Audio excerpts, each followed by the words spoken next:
Scott, thanks so much for joining us inside the Ace House. Welcome to the New York Stock Exchange. Thank you very much. It's good to be here. So Advanced Drainage Systems has traveled east to the New York Stock Exchange to ring the closing bell, celebrating the 10th anniversary of listing. Just what's the level of excitement like for you to not only be up on that podium, but to also be leading the company at this milestone? It's very exciting. It's very exciting for me. It's very exciting for our team. Not all companies get to 10 years of age, and we feel very good about that. Not all companies, kind of have the performance we've had over the last 10 years. So we're very proud of that. And what I always see is our people, and they are part of that success. Bringing a few members of our operations team and our engineering team here for tomorrow is going to be super cool because this is, we were talking about it with them earlier today. It's a once in a lifetime opportunity to come to the New York Stock Exchange. I've been here a couple times with Emerson, ADS, and Allison Transmission. And every time you feel part of something bigger. And it's hard to describe, but you just feel like you're part of something bigger. I told someone one time, you really feel like you understand capitalism. You understand something there. And certainly for ADS, over our last 10 years, being on the New York Stock Exchange gave us access to capital that we otherwise did not have, which enabled us to go and do some things in terms of investment in our business, investment in expanding our business into new markets and acquisitions. So I feel pretty good about that and excited about tomorrow. No, I wholeheartily agree with you. I have the luxury of obviously being able to work in this building on a daily basis. And every day I walk in, you could just, it's just special to say the very least. It's just a special place to work. Now, the name alone, right, Advanced Drainage Systems, could be associated with infrastructure elements like drains, pipes, water management as a whole. But for those unfamiliar, how would you describe what ADS does and the role of the company, the role the company plays in addressing today's challenges? Well, there's a lot to unpack underneath that. I mean, our reason is water. We manage stormwater. Water is the world's most precious resource. We do this in communities around North America primarily. And we think it's a big mission to help manage that stormwater and on-site septic through our Infiltrator business. So what we do is, it rains. Something has to be done with that stormwater or runoff. It comes off of impervious surfaces like a roof, a road, a parking lot. And it's our job, our products, kind of take that water and then get it to the right place, store it in many cases, clean it up, and then reintroduce it into the watershed, a lake, a river, or stream.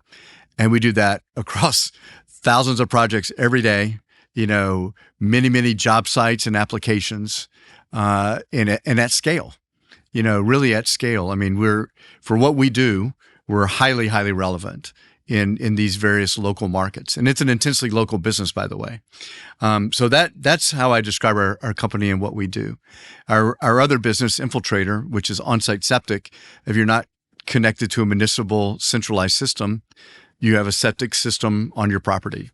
And we manufacture all of the components of that, the tank, the various ways to do the leach field.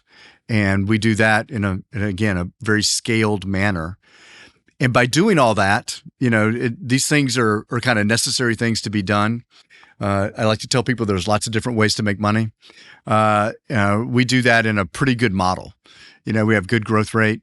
Long-term average, I think we've been growing almost 10%. We do it in a way of, increasing our profitability faster than our sales and then converting that to cash. And that's the model we've been working pretty hard for the last 7 years that I've been there. And that's led to a lot of success in terms of our growth, our profitability, and our ability to reinvest in our organization, both organically, think of capital, new equipment, capacity, safety, automation, but then also a few acquisitions, and then a pretty healthy return to shareholders. We were totaling that up, I think, about $1.4 billion return to shareholders over the last really 4 years. and that's made us, pretty good profile and driven some pretty good economic value. So of the now 10 years that ADS has been listed on the New York Stock Exchange, you've been president and CEO for 7 of them, as I said before, starting your tenure in 2017. Over your time just leading the company, how have you seen ADS grow and evolve from both the initial listing day back in 2014 as well as day one for you a few years later? Yeah, I think one way we've really grown is this thematic of water.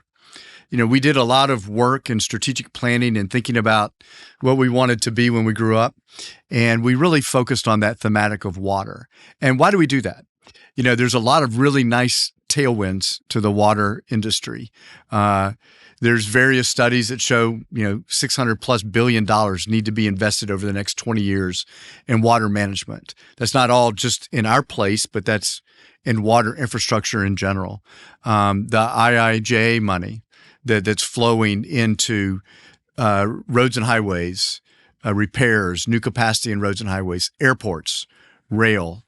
I think we're participating in something like 33 airport projects right now. If you've been to LaGuardia, big airport project for us. So all those kinds of things, but it's that singular focus on water over the last 7 years, really. And then a focus on certain geographies where more money is being spent. Think of the majority of construction being spent in the Sun Belt or the Southwest or California. We've really focused on that. And then I think the capital investments that we have focused on, both at Infiltrator. We made a big acquisition 5 years ago. We followed that up with really significant capital investments in machinery, automation. It's paid off wonderfully as that business has grown. Within the ADS core business, again, investments in machinery, capacity in the right places, lots of investment in safety. We also have a big trucking fleet. So we're very big in distribution and logistics of our products. We've invested a lot in that fleet with new trailers and new tractors and all that kind of stuff. So I think over these last 7 years, it's that focus, the performance that allowed us to invest at a pretty good clip over the last couple of years, which then, it builds that scale. It builds that scale, and I think that makes you a tough competitor.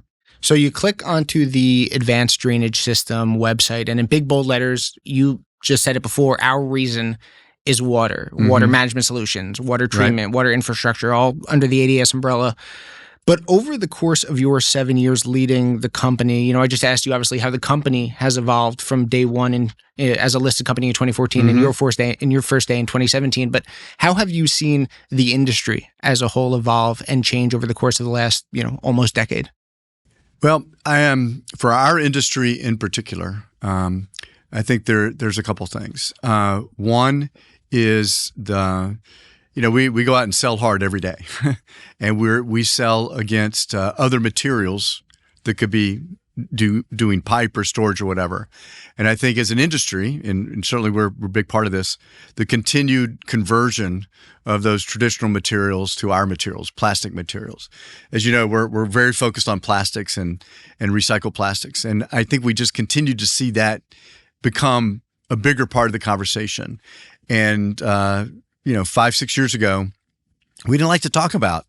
We use plastics. We use recycled plastics. We almost hid from it.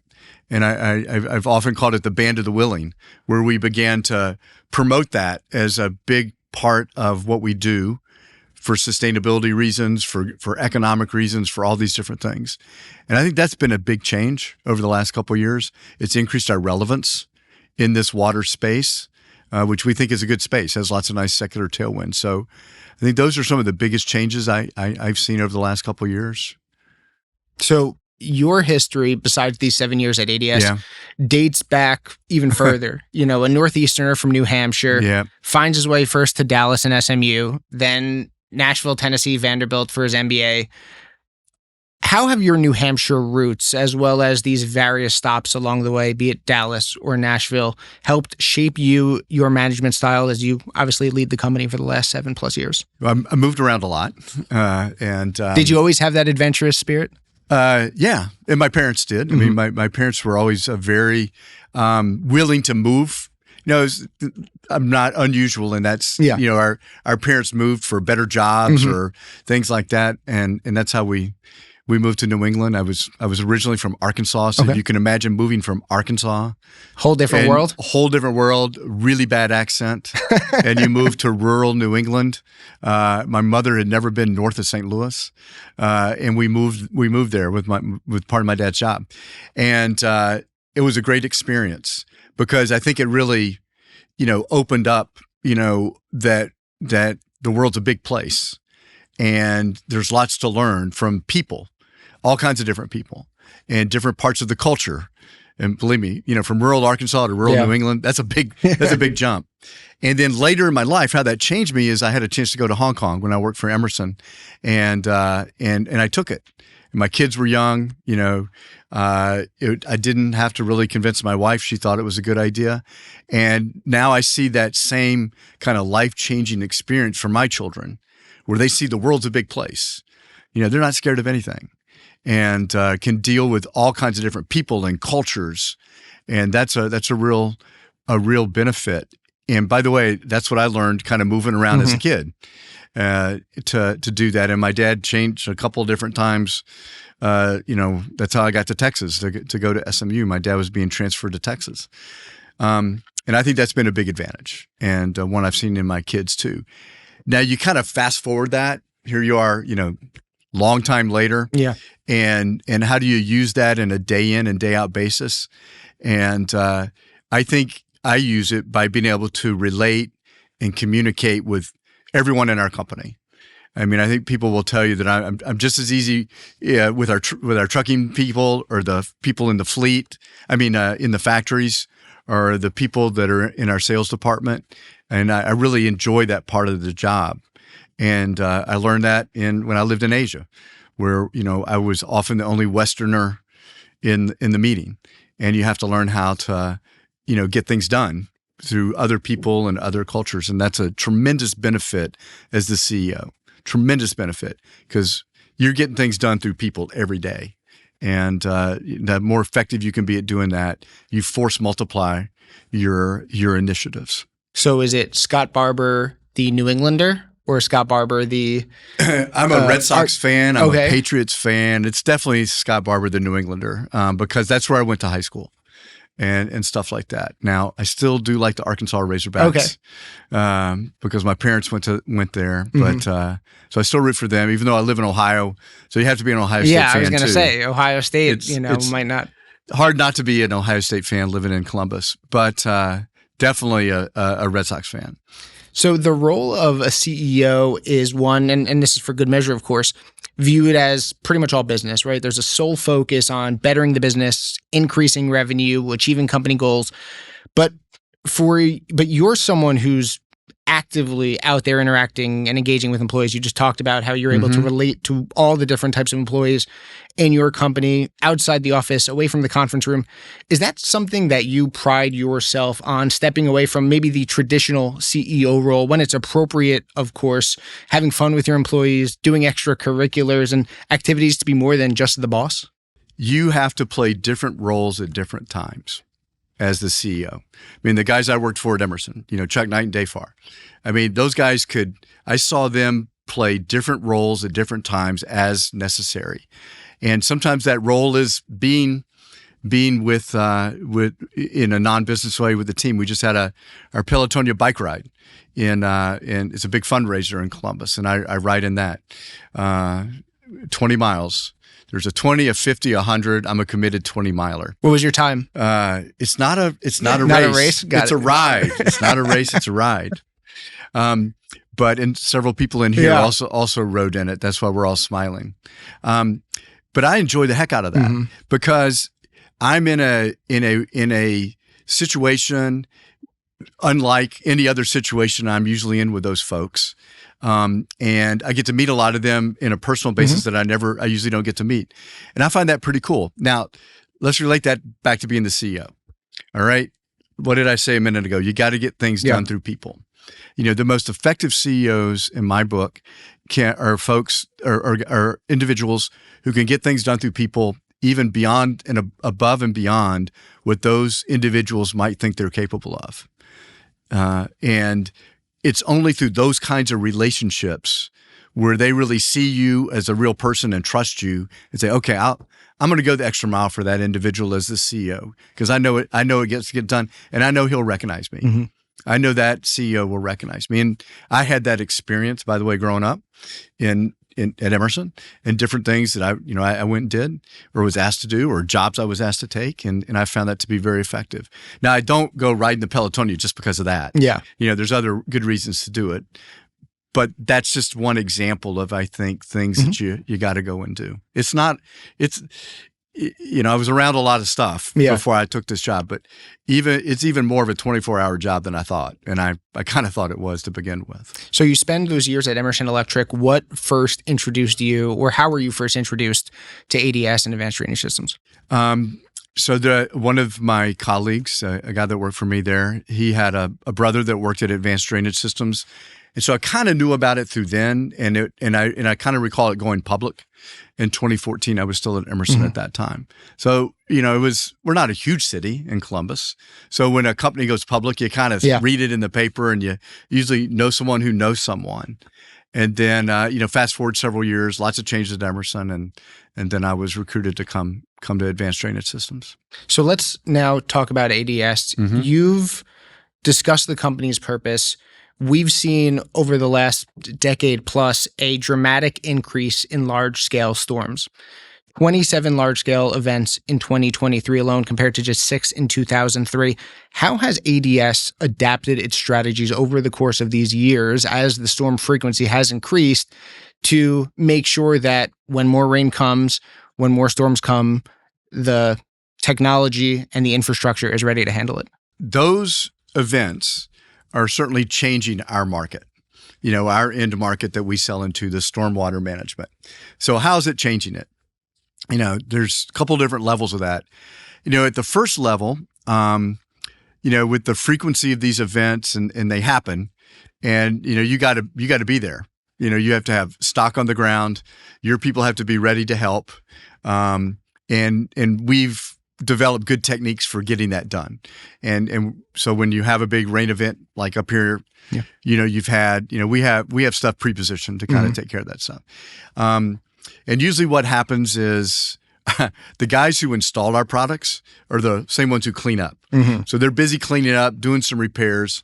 So there's actually a compression in demand for a little while. And then that stuff kind of all gets cleaned up, and then they try to get caught up real fast. But most importantly is longer term, what we see happening is a reexamination of the regulations that govern stormwater. And what do I mean by that? In this, like I said earlier, this is an intensely local business because it rains different amounts in different places. You have different topographies and all that other kind of stuff. So when you have these big rain events, Houston is the one we use a lot. Right after the big storm in 2017, they went and started to look at all of their stormwater regulations.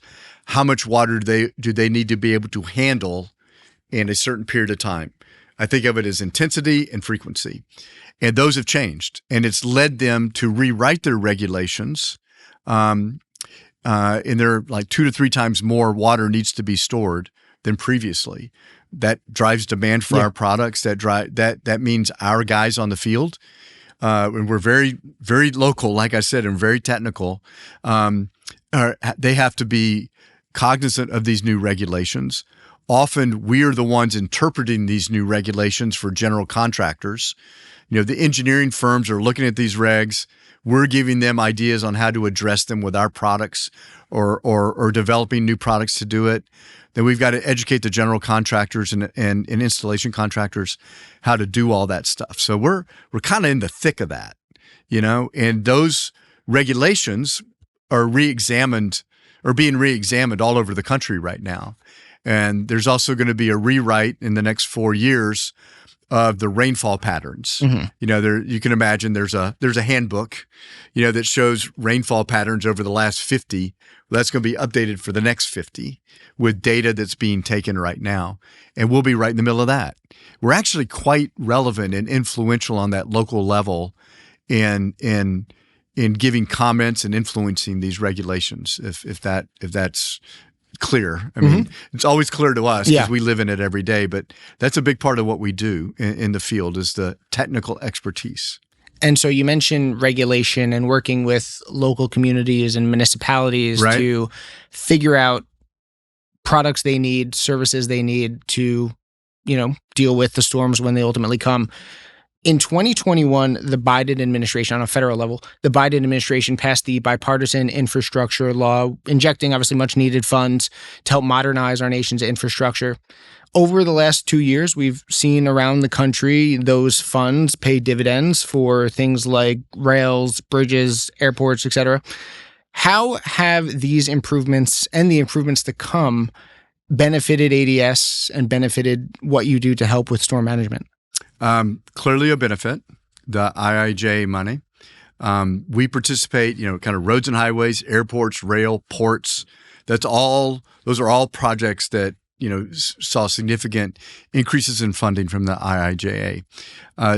2 years before that was even passed as a piece of legislation. We stood up a sales team exclusively focused on what we call public work. We have a non-residential, biggest segment, residential, then infrastructure or public work. And we stood that team up mainly in pursuit of Texas DOT regulatory approval. But we morphed that as we saw the IIJ thing coming. We morphed it into that. And we have very active pursuit in that. We were up 19% last quarter in that segment. So we've clearly, see that, benefit from it. Our products work great in this environment. As you drive around, you'll see a lot of them. I've mentioned airports a couple of times, but in rail, we have very good approvals in rail. You see a lot of road and highway work here. We do very well in New York State in that in particular. So that stuff, that money's flowing, and we're in active pursuit of it. But even with this injection of the funds, as storms increase, do you think our nation's infrastructure is still playing catch up when it comes to water management? Yeah, all the studies we see say yes. This is helping, but it's probably going to take additional years of funding to get it solved. I mean, this study's been out a while from the American Society of Civil Engineers, and they give our water infrastructure a grade of D in preparedness. So that kind of tells you where we're starting from. It's obviously better in some areas than others. It's probably not as equal as it should be, but that's what this stuff is all kind of moving towards. And we're constantly out there trying to find a better way to do a lot of this, to mitigate flooding, to store water more efficiently, to clean it up better. That's what we spend a lot of time in engineering and field work to try to get better at that, to make it more efficient use of funds is where I was going. So speaking to that need for quickness and to come up with innovation fast, on episode 418, we spoke with Miami-Dade County Mayor Daniela Levine Cava, and she spoke to the need to enhance infrastructure resiliency, specifically in South Florida, which, as we know, is an area with a ton of water and a ton of storms. And while they've made progress, there's still a ton of work to be done. But as frequency picks up, to which we've spoken to, and as storm intensity continues to grow, how quickly do these new solutions need to be devised and implemented? And how quickly does innovation need to happen to make sure that, okay, if we're at 27 storms in 2023, we could be at 30 in 2024, 35 in 2025. The storms aren't going to get smaller. There's not going to be less of them. How quickly do we need to innovate to catch up? Well, I would say you need to innovate pretty darn fast if you want to ultimately, kind of get where it's never a problem. Miami-Dade County is one. We do a lot of work down there, and they have a very active re-examination of their codes to increase capacity, which is that kind of intensity and amplitude thing. So I would say they're kind of in that top 10% of addressing this. And again, we do a lot of work down there. They're also very, very conscious about water quality, getting nitrogen removed, cleanliness of water. We're told it's one of the few things both sides of the aisle in Florida can agree upon is the good management of water. I would hope so. Stormwater. I certainly hope so. It seems to drive a lot of people their way, doesn't it? But that encourages us, is my point, is when you see that kind of cooperation among both sides of the aisle in a state like Florida that clearly has issues, and they're doing it pretty fast. I'd also say in Florida, they're very aggressive at putting in good road infrastructure with very good stormwater management. I mean, no one likes a neighborhood that floods. No one likes the inconvenience of flooding. No one likes the inconvenience of dirty water in a waterway and stuff like that. So I would say they're pretty aggressive. They have one of the bigger budgets. I think they're number 2 on the IIJA list of of receiving funds, and they're very aggressive within the state. I don't want to lead you to believe that they're going to solve this in 5 years, because they're not. But if there's anyone that's on a good pace of trying to solve it and cognizant of the issue, we would say the people in Florida are. They're ahead of the game. They're certainly ahead of the game. Absolutely, they're ahead of the game. So the Inflation Reduction Act, signed into law by the Biden administration in 2022, marked a significant investment in climate and clean energy initiatives. Given that sustainability, environmental responsibility are central to obviously what ADS does, how has this legislation influenced ADS's operations and obviously the broader water management industry? So the broader, let's just take that first, these onshoring and these semiconductor investments, battery investments, all those kinds of things that the IRA money kind of is targeted at, has been a good market for us to pursue. Also, again, whether it was smart or lucky, probably a little bit of both. Before COVID, we stood up a team that we call business development, out there kind of looking for these big projects. Again, because of our success and our scale, we could afford to go do this. Others probably can't. And man, these guys hit the ground running on these big onshoring projects, which I kind of put in this category of the Intel stuff in Ohio, which is very visible to us in Central Ohio, or these battery and EV things. Those have been some really nice projects for us also. And one of the ways we win those is because of our carbon footprint. If you use our products on a big job site like that, you will reduce by 50% the carbon footprint versus competing products. Fewer trucks. We use this recycled material. We have a less energy-intensive manufacturing process. I mean, it really adds up quickly, and that has been a nice selling feature for that. So that's one way we kind of address the sustainability through that stuff. I mean, we don't receive money directly from the IRA funding for that, but it's kind of part of our value proposition. The other thing is continuing to increase our use of recycled materials. We're one of the, if not the largest user of high-density polyethylene and a very large user of polypropylene materials to manufacture our products. We're continually investing in material science and blending techniques. There's a lot of engineering behind the use of these materials. And because we're the scale player, we can kind of go and afford to invest in that. And I think that addresses things we're doing to kind of meet sustainability goals, which I kind of always relate to that IRA, that our IRA bill. So, I mean, I kind of think we're in the thick of it, in a lot of ways. And we feel good about that. So you mentioned recycled materials, plastics. Let's talk a little bit about those, because this summer you also shared 2024 fiscal sustainability report, highlighted in it the removal of over 500 million pounds of recycled plastic from the waste stream. So you consume all this plastic. What do you do next with it? How do you reuse it, incorporate it back into products and services? Well, so we buy this material, this wide range of material on open markets. We buy bales post-consumer from people like Waste Management and 100 others. We buy scrap from other injection guys. And then what our job is to bring all that together and then clean it up, sort it, all this stuff, and then blend it to a pretty tight specification so that it goes through my machinery at the optimum rate and with the right quality on at the end of it. And we do that across, 60 plants, 4 recycling centers, day in and day out. I mean, it is a scaled operation. So our goal is to be able to ramp that up, in 10 years to 1 billion pounds. Now, that's going to take a lot of work. We'll have to get access to new materials, find new ways of kind of getting stuff out of the waste stream.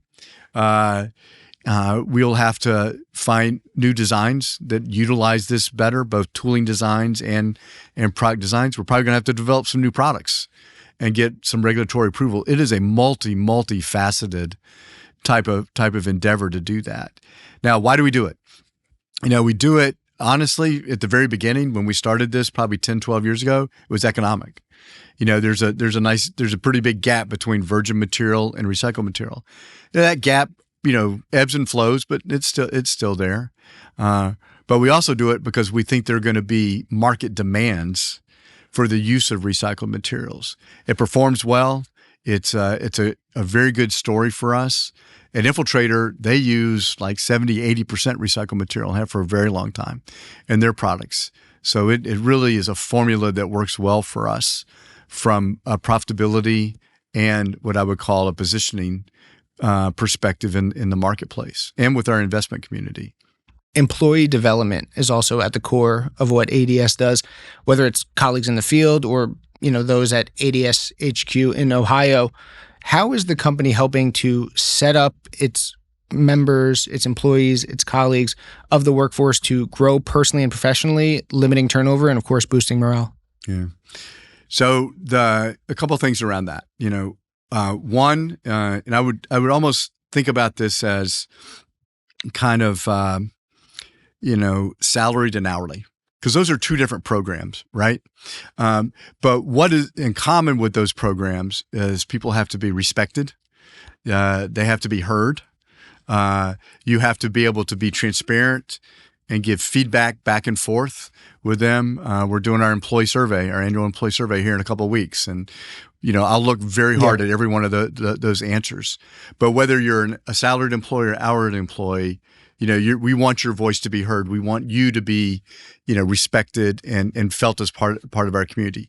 And that's really a talent thing because, it's not easy to get people into manufacturing. Yeah. So we really have to work hard and be a great place to work to attract those people. Now, people have had some pretty good careers at ADS, and that kind of builds on itself. Within our hourly, we provide lots of opportunities for upskilling. We have a lot of folks that move from what I would say our manufacturing environment to our logistics and trucking. Everyone wants to get in a truck, it's a life of freedom, and stuff like that. But then we've been upskilling a lot of what in our factories because of the automation and then the changes in that environment that we continue to kind of make as a result of our investments. And if you go like to our Infiltrator facility and look at the automation there, we bought that company 5 years ago. It looks completely different today, given the investments they've made and the training and skill sets that they have in there today versus 5 years ago. So those are the kinds of things that go on with that. And then, we have internships and we have management development programs. I think we did like 72,000 hours of training, frontline training for supervisors. That's part of that communication thing. But training around that. And then training around injection molding and operation of machines, stuff that maybe not too interesting, but really counts for those folks, really counts. And when they can have a good career, work hard, get paid a fair wage, have a great benefit plan, have some upward mobility, that's how you get folks to stick with you. So in 2020, the ADS Foundation was established with 5 areas of emphasis, including recycling, education, mental health, housing, and water. How does the foundation engage these focus areas and in the process build resilient and sustainable communities? A couple of different ways. So we've engaged with partnerships like the Nature Conservancy, the Recycling Partnership, that give us, some breadth and visibility to projects or opportunities that are outside of Columbus. You got to watch we're very proud of getting the foundation up and going, but if you're not careful, all the money gets spent around HQ. So these relationships help us kind of promulgate outside of that and in conjunction with our factories that are local, because often we've identified, an activity to do with local employees, in a state, and you do that with the Nature Conservancy, for example. And we've also used that to kind of raise our profile in some states where we're trying to get a bigger profile. And then we've done a lot of community development. Some of those are really historical relationships, like Nationwide Children's Hospital. Others are new relationships. I think we're speaking to a school here next week, Scott and I, on a kind of a business, to get people, high school students to see what businesses are doing. But we like those pillars. I mean, those are very purposefully chosen around those things. And the mental health one was added, really listening to our employees. And it came back through the survey that we did a year ago.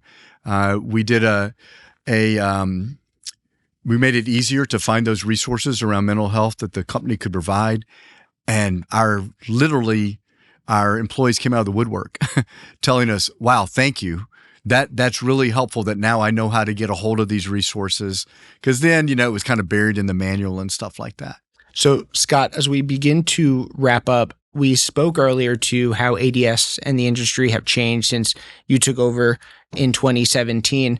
But as you view the sector today from a 35,000-foot view, what are some of the emerging trends you see, and what do they tell you about not how the industry has changed, but where the industry is heading 5, 10, 15 years down the line? So we think about this a lot. And I think if you kind of fast forward 10 years, it could be a slow evolving industry. So I'm going to pick 10 out there.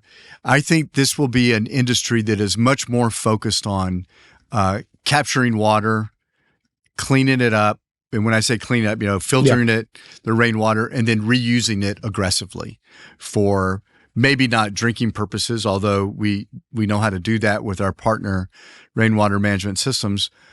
But I just think there's going to be a lot of first owner-led and later regulatory tailwinds to the reuse of water. And it might be to irrigate or flush the toilet or wash the clothes. It might be for drinking. It might be recharging the aquifer. A big issue in agriculture is how do you capture the rainwater, then recharge the aquifers so you can use it again for irrigation or really efficient subsurface irrigation. I think that's going to be an enormously big deal. I think this separation of sediments or oils that come off the parking lots or off a roof, I think anything that makes water cleaner as you put it back into the watershed, I think that's going to be an ever bigger deal. We were spending a lot of our product development dollars around those kind of issues right now. And I think the other big change will be this intensity and frequency. If you think that you've got to handle, 100,000 gallons of storm water in a 1-hour event, that's going to be 150, 175 in 10 years. And so that'll be a big deal. Now, what we need to do is continuing to come up with really cost-effective engineered ways to do that. We need to be coming up with new techniques to do that.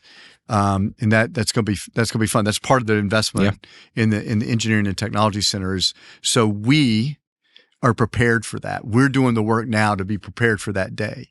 And what I really like about ADS is we're kind of the scaled player.